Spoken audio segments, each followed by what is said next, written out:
o Alerta Geral. Bate-papo político com os jornalistas Luzenor de Oliveira e Beto Almeida. 9 deputados estaduais e 5 suplentes do PDT à Assembleia Legislativa se preparam para deixar o partido. Uma decisão do TSE, Tribunal Superior Eleitoral, os protege da perda do mandato por uma eventual desfiliação. A debandada é fruto do racha acontecido em 2022 na disputa ao governo do estado, quando o PDT rompeu a aliança com o Partido dos Trabalhadores. Quem tem mais informações agora no Jornal Alerta Geral é o repórter Sátrio Salles. O PDT sofrerá mais uma debandada no Ceará, com a saída de 9 deputados estaduais e 5 suplentes à Assembleia Legislativa. O grupo de deputados e suplentes recebeu o aval do Tribunal Superior Eleitoral, TSE, para se desligar do PDT e ingressar em outro partido sem prejuízos ao mandato. A ministra Isabel Galotti, do TSE, rejeitou o recurso da Executiva Nacional do PDT, que queria impedir a saída dos pedetistas que se preparavam para pedir a desfiliação à legenda. O PT, PSB, PSD e MDB já se articularam para atrair os dissidentes do PDT. Segundo a ministra Isabel Galotti, houve discriminação pessoal contra os deputados estaduais e suplentes, e por essa razão, todos podem deixar o PDT sem perda de mandato. A ministra cita ainda que a direção nacional foi arbitrária ao tornar o diretório estadual do PDT inativo e classificou a medida como manobra e definiu como irregular a tentativa da Executiva Nacional à competência exclusiva para autorizar a desfiliação partidária. O PDT moveu a ação no TSE após ser derrotado no Tribunal Regional Eleitoral do Ceará. O comando estadual da sigla tentou barrar a desfiliação dos deputados estaduais e suplentes que decidiram acompanhar o governador Eumano de Freitas e o ministro da Educação, Camilo Santana, após o PDT romper em 2022 a aliança com o PT na disputa ao governo do estado. Com redação do site Ceará Agora, informações dos bastidores políticos, Sátiro Salles.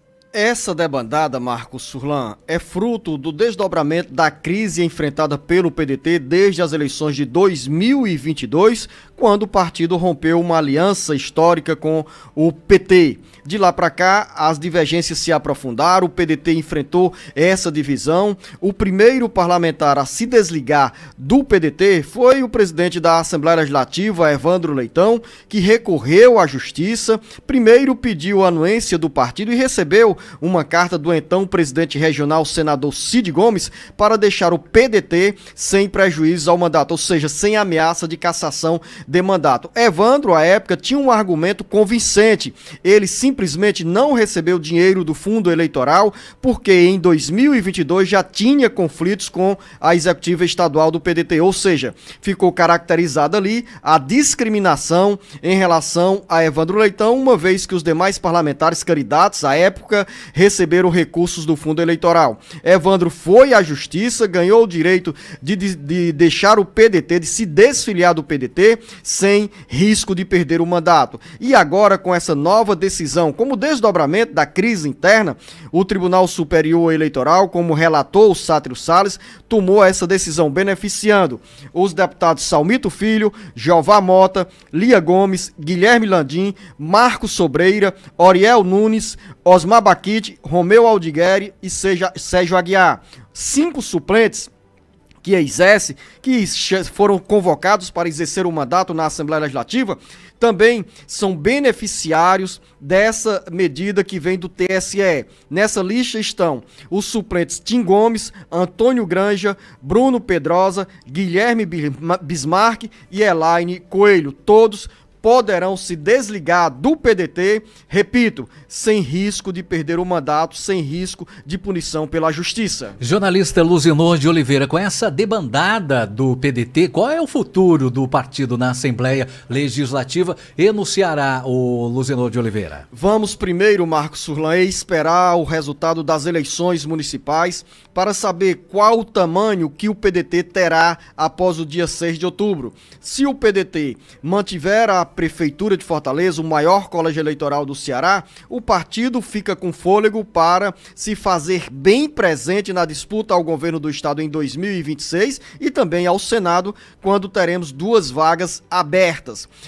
A eleição de prefeitos no interior do Ceará também é fundamental para o PDT recuperar fôlego e reconquistar espaço político e eleitoral. Em 2020, o PDT elegeu mais de 60 prefeitos. Em 2023 e 2024, o PDT perdeu pelo menos 43 prefeitos que tinham sido eleitos em 2020. Todos ligados aos deputados estaduais dissidentes, aos deputados federais também dissidentes, decidiram migrar para outras siglas, desembarcaram principalmente no PSB e no Partido dos Trabalhadores. Alguns acompanharam o senador Ciro Gomes, que também saiu do PDT. A maioria, entretanto, seguiu a orientação do ministro da Educação Camilo Santana e do governador Elmano de Freitas, ou seja, a quase totalidade dos prefeitos filiados ao PT, ao PSB, que saíram dos quadros do PDT, assim como muitos candidatos a prefeito que são ligados a esses ex-pedetistas nos municípios do Ceará, essa grande maioria, ou a maioria esmagadora, é ligada ao governador Elmano de Freitas e ao senador e ministro da Educação, Camilo Santana. Então o futuro do PDT, Marcos Surlan, dependerá do tamanho que o partido herdará nas urnas das eleições municipais. Se o PDT sair com um número expressivo de prefeitos e também com o comando político e administrativo da capital, repito, o partido sai com fôlego para reconstruir base e sonhar com a disputa ao governo do estado. Tem um problema também que o PDT vai enfrentar, porque além dessa debandada na Assembleia Legislativa, da bancada federal que o partido elegeu em 2022, ou seja, dos 5 deputados federais, 4, Robério Monteiro, Idilvan Alencar, Eduardo Bismarck e Mauro Filho, também estão de malas prontas para deixar o PDT, além de um suplente, Leônidas Cristino, ou seja, o PDT somente nessa debandada dos membros da bancada federal vai perder mais de 400 mil votos. Isso significa menos força para renovar a bancada federal em 2026. O esvaziamento da bancada federal do PDT no Ceará tem repercussão nacional, porque depende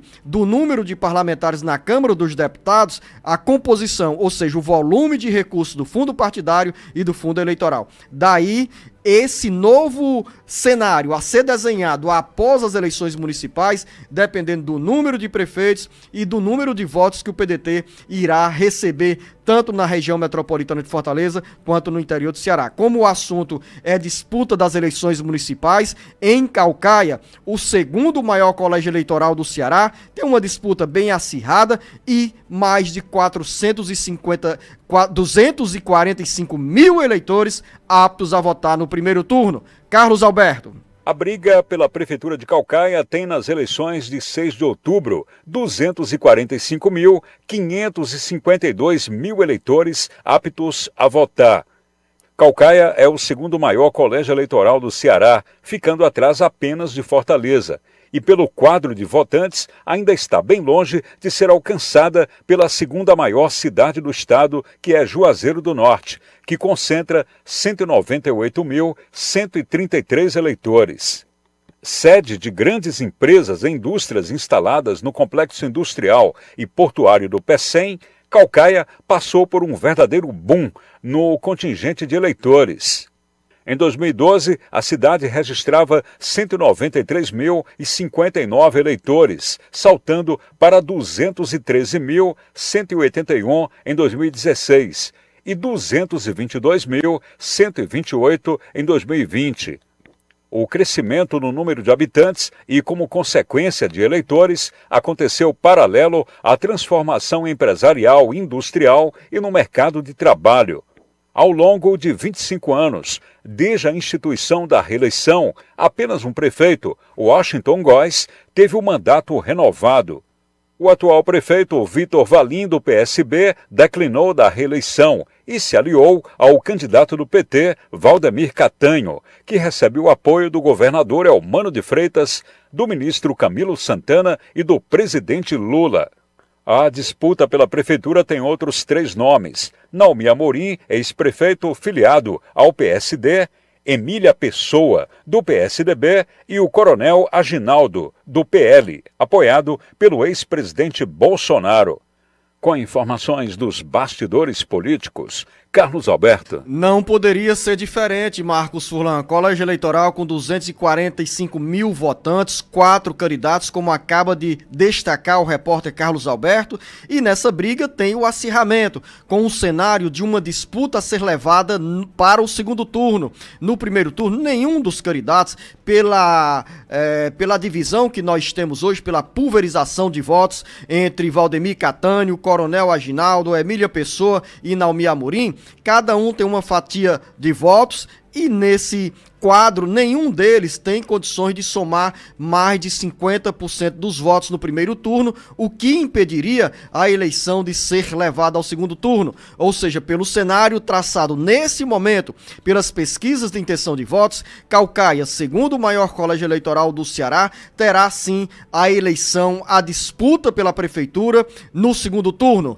E daqui a pouco tem o jornalista Beto Almeida para falar sobre essas declarações do ministro do Desenvolvimento Social, Wellington Dias, sobre o BPC, o benefício de prestação continuada, que é garantido a pessoas com deficiência ou a quem tem mais de 65 anos de idade, passa por um pente fino e a investigação para combater irregularidades será ainda mais profunda em 2025. Daqui a pouco, muito mais, com a participação do jornalista Beto Almeida.